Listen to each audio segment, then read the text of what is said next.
When we think about history, our minds usually jump to kings, queens, and big battles. But what about the millions of regular people, the ones who actually built the world? Today, we're diving into the incredible memories of a man named John Richman, an English laborer from the 19th century who couldn't even write his own name. But trust me, his story is anything but ordinary. These are the words John actually spoke to his granddaughter. It was his whole reason for telling his story.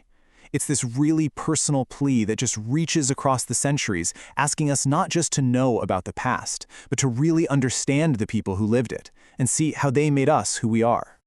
All right, so let's set the scene. The year is 1867. John Richman is almost 80 years old, and he's looking back on a life he lived pretty much entirely in one tiny English village. He saw the world completely transform, and he wanted his grandkids, and now us, to know exactly what it was like.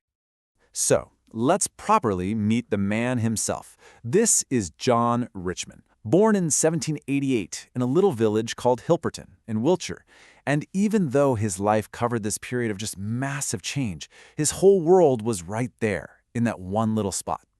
He was, as he called himself, a laboring man, one of the millions in the working class that were really the engine of Britain's rise. Now here's where it gets really interesting. You have this man with this incredibly sharp, detailed memory, and yet he was completely illiterate. He couldn't even sign his name on his own wedding day.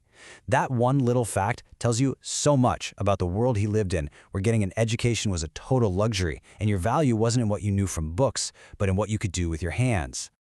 And he wasn't the only one. On February 8th, 1811, he married a woman named Anne Marshman. And look at this. Their lives were practically a mirror image of each other. Both illiterate, both weavers, both from working families. They started their life together with, and this is a quote from John, "nothing but our youth and our willingness to work." And that willingness to work, man, that would define his entire life. John's story is really a story about the sheer physical grind it took just to get by in the 19th century. His life was all about adapting to whatever work he could find, just to survive. The guy had to be incredibly resourceful. He started out as a weaver, because that's what everyone in his village did, but when that stopped paying the bills, he became a coal hauler, which was just brutal, filthy work lugging these heavy sacks off of canal boats. Then later in life he learned how to be a butcher, which was a skilled trade and gave him a bit more stability. This wasn't some kind of career ladder. This was a series of desperate moves just to keep his family fed. And this quote right here, it just perfectly explains the pressure he was under. See, John was living right at the dawn of the Industrial Revolution. Those great mills he talks about, they were the new factories and machines that were making his old-school craft totally obsolete. His personal struggle was a tiny little story inside one of the biggest economic upheavals in all of human history. So after a lifetime of that kind of relentless work, this is the tough part. After his wife Anne passed away in 1856, John was in his 70s and just couldn't earn enough to get by. So in the 1861 census, he's officially listed as a pauper. It's such a cold, clinical word for a man who had worked his entire life. It's just a harsh reminder that there was no safety net back then. But John's life wasn't only about labor. It was also filled with this deep love, a huge family, and, well, an almost unimaginable amount of loss. This is really the heart of his story. So between 1811 and 1825, John and Anne had 8 children. 8! You can just imagine the chaos and the life crammed into their little cottage. It was a family built on love, even with all the hardship. But this list, it doesn't quite tell the whole story. This number, this is the rest of it. 3 of their 8 kids didn't make it to adulthood. That single digit just represents a staggering amount of pain.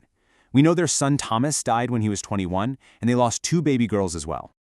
Hearing it in John's own words, it's just devastating. He points out that losing children like this were not uncommon, but then he immediately says they were no easier to bear for being common. And that's the key, right? It was a grief that almost everyone shared, but for every single family, the pain was still intensely their own. And loss came in other ways, too. Their son James went looking for a better life and moved his whole family to America. Now, back then, there were no planes, no easy phone calls. That move was a final goodbye.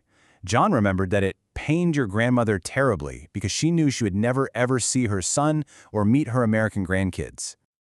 Okay, so let's pull the camera back a bit from the really personal stuff and just look at the unbelievable amount of history that John witnessed, all from his little village. I mean, just think about this. When John was born, the French Revolution was just kicking off. By the time he died, Queen Victoria was the symbol of an empire, and trains were crisscrossing the entire country. He lived through the Napoleonic Wars, the birth of the factory age, huge political changes, all while worrying about how to put bread on the table.